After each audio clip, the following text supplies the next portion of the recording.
అభ్యర్థి చలమశెట్టి సునీల్ ఎవరైతే ఉన్నారో వారు రావడం జరుగుతుంది. మరి ఆయన రోజు రోజుకు ప్రజల మన్నన పొందుతూ ఆయన ప్రజాక్షేత్రంలో ఆయన ఏదైతే ఉందో 13వ తారీఖున జరగబోయే ఎన్నికలను సంసిద్ధంగా ఉన్నారు. మనతో పాటు చలమశెట్టి సునీల్ ఉన్నారు, వారితో మాట్లాడే సార్ చెప్పండి సార్, ఎలా జరుగుతుంది మీ యొక్క యాత్ర జరుగుతుంది, ఏ రకంగా జరుగుతుంది సార్?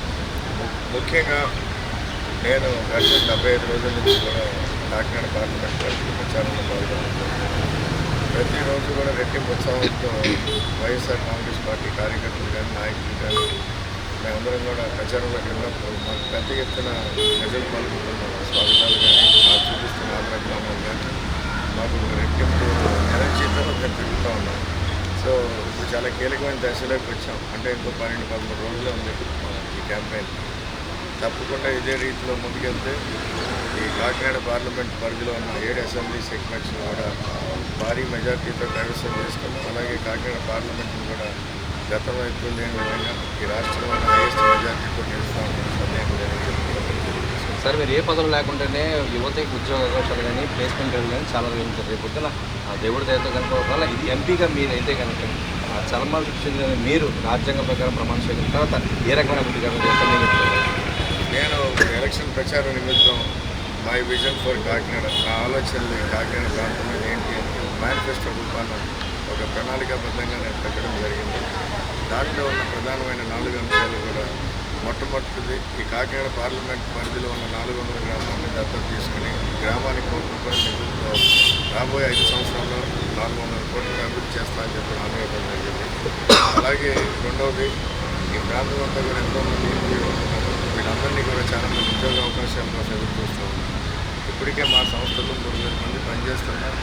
దీన్ని ఒక దీర్ఘకాలం కానీ రాబోయే 5 సంవత్సరాలు ఎంపీ అయిన తర్వాత కాకినాడ పార్లమెంట్ పరిధిలో వీళ్ళందరికీ కూడా ప్రత్యేకమైన శిక్షణ ఇచ్చి శిక్షణా కేంద్రాలను ఏర్పాటు చేసి అంటే ఒక భారీ స్కిల్ డెవలప్మెంట్ సెంటర్ ఏర్పాటు చేసి ప్రతి సంవత్సరం కూడా 5-6 వేల మందికి ఉద్యోగ అవకాశాలు కల్పించే బాధ్యత తీసుకున్నాం. మూడవది కాకినాడ పార్లమెంట్ పరిధిలో అంటే ముఖ్యంగా కోస్తా ప్రాంతం కానీ మెట్ట ప్రాంతం కానీ పారిశ్రామికంగా చాలా అనువైన ప్రాంతం. ఈ ప్రాంతం మీద కూడా గత 10 ఏళ్ళుగా మేము చేస్తున్న ఆలోచన కానీ కృషితో రాబోయే 5 సంవత్సరాల్లో కూడా 30,000-40,000 కోట్ల పెట్టుబడితో ఈ ప్రాంతంలో పారిశ్రామిక అభివృద్ధి చేస్తామని చెప్పి కూడా హామీ ఇవ్వడం జరిగింది. దీనివల్ల ఈ ప్రాంతంలో ఉన్న మన పిల్లలకి అందరికీ కూడా ఇక్కడే ఉద్యోగ అవకాశాలతో పాటు వాటి నుంచి వచ్చే సిఎస్ఆర్ ఫండ్స్ ద్వారా కూడా ఈ ప్రాంతంలో గ్రామాల్లో కానీ మన నగరాల్లో కూడా పూర్తి స్థాయిలో అభివృద్ధి చేసుకోవచ్చు అని చెప్పి కూడా అందరికీ తెలియజేసుకోవచ్చు. అలాగే 4వది ఇక్కడున్న యువకుల్ని వాళ్ళ తెలివైన యువకులను వాళ్ళ ఐడియాస్ పూర్తి స్థాయి సహాయ సహకారాలు అందించి పెట్టుబడులు పెట్టి ఇక్కడ ఒక స్టార్టప్ ఫండ్ ఇంక్యుబేషన్ సెంటర్ ఏర్పాటు చేసి కాకినాడ రైజ్ చేసుకున్నాం. అంటే ఒక నిధిని కేటాయించి ఒక 100 కోట్లతో ఇక్కడున్న తెలివైన వాళ్ళ ఐడియాస్లో పెట్టుబడులు పెట్టి వాళ్ళ చేత చిన్న తరహా మధ్య తరహా ఒక 100 పరిశ్రమలను ఈ ప్రాంతాలు ఏర్పాటు చేసే దిశగా కూడా మేము ఆలోచన చేయడం జరిగింది.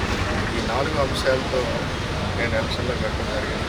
తప్పకుండా రేపు ఎంపీ అయిన తర్వాత ఈ 4 అంశాలను ఏదైతే నా మేనిఫెస్టోని పూర్తి స్థాయిలో నేను అమలు చేయగానే నాకు తెలిసి భారతదేశంలో కాకినాడ పార్లమెంట్ నియోజకవర్గం ఒక మోడల్ కాన్స్టిట్యున్సీగా ఉండడానికి సందేహం లేదు. ఎందుకంటే గతంలో కూడా ఏ ఎంపీ ఈ మాదిరిగా ఈ విధమైన మేనిఫెస్టో అని చెప్పింది లేదు, అలాగే దీన్ని అమలుపరిచింది లేదు.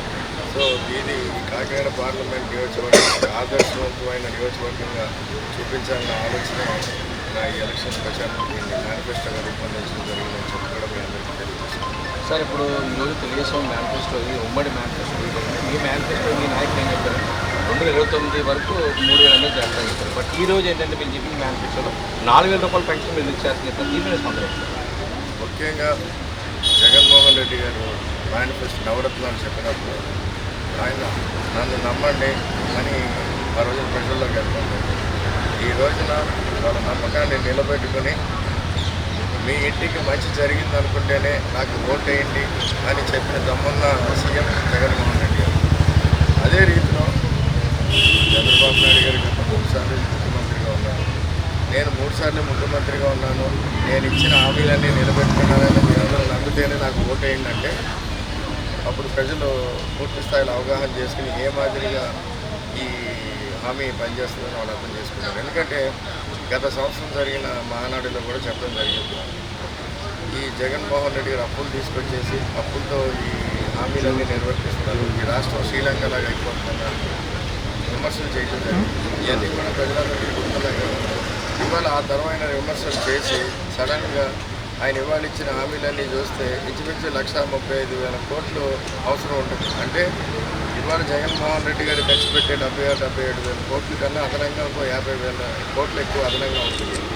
సో అవన్నీ సాధ్యమయ్యే హామీలేనా అని జనాలు కూడా తెలుసుకుంటారు. ఇవాళ జగన్మోహన్ రెడ్డి గారు చెప్తే జగన్మోహన్ రెడ్డి గారి మేనిఫెస్టోని ఒక బైబిల్ మాదిరిగా, ఖురాన్ మాదిరిగా, భగవద్గీత మాదిరిగా జనాలందరూ కూడా నమ్ముతారు. వేరే వచ్చి ఉమ్మర హామీల్ని మేనిఫెస్టోని నాకు తెలిసి ప్రజలెవరు కూడా అంత సీరియస్గా తీసుకుంటారని కూడా నేను అనుకుంటున్నాను. ఎందుకంటే ఇవాళ జగన్మోహన్ రెడ్డి గారు ఇవాళ జరిగే ఎన్నికలు జగన్మోహన్ రెడ్డి గారు చేసిన గొప్ప సంక్షేమ అభివృద్ధి పరిపాలన అండ్ అవతల పక్కన ఉన్నది. ఎందుకంటే ఆయన ఒక క్లాస్ వార్ తీసుకొచ్చారు. పేదల తరఫున వైఎస్ఆర్ కాంగ్రెస్ పార్టీ, పెద్దల తరఫున ఉమ్మడి పొత్తుల పార్టీ అని. దీనివల్ల ఏంటంటే ఇవాళ ప్రజలందరూ కూడా జగన్మోహన్ రెడ్డి గారు రుణం తీసుకునే విధంగా కూడా ఆలోచన చేస్తూ ఉన్నారు. జరిగే ఎన్నికలు జగన్ గారి గ్రాటిట్యూడ్ ఎన్నికలు తప్పకుండా ప్రజలు అంటే మెజారిటీ ప్రజలందరూ ఆయన తరఫున ఉన్నారు. అదంతా కూడా రేపు జరిగే ఎన్నికల్లో రిఫ్లెక్ట్ అవుతుందని చెప్పడానికి సాధ్యం లేదు. ఎందుకంటే మేము గ్రామాల్లో తిరుగుతున్నప్పుడు కానీ ఇక్కడ పట్టణాల్లో వార్డుల్లో తిరుగుతున్నప్పుడు కానీ మాకు ఎదురవుతూ ఉంటుంది. సో తప్పకుండా వైఎస్ఆర్ కాంగ్రెస్ పార్టీ అధికారంలోకి వస్తుంది. జగన్మోహన్ రెడ్డి గారు మళ్ళీ ముఖ్యమంత్రి అవడం ఖాయం. ఇప్పుడు దాకా ఏ మాదిరిగా గొప్ప సంక్షేమ అభివృద్ధి పరిపాలన జరిగిందో అది కొనసాగుతుందని చెప్తాను కూడా మీ అందరికీ మీ ప్రేక్షకుల ద్వారా తెలియజేస్తున్నాను. చాలా స్పష్టంగా చెప్పడం జరిగింది. ఏదైతే ఉందో ఖచ్చితంగా కూడా ఉద్యోగాలు కలిసి చేస్తున్నారు. అదేవిధంగా మేనిఫెస్టో ఉందో చాలా మాటలు జగన్మోహన్ రెడ్డి చెప్తున్నారు. ఇది కూడా పరిస్థితి కెమెరా పర్సన్ మహేందర్తో సాగర్ 7 న్యూస్ కాకినాడ నుంచి.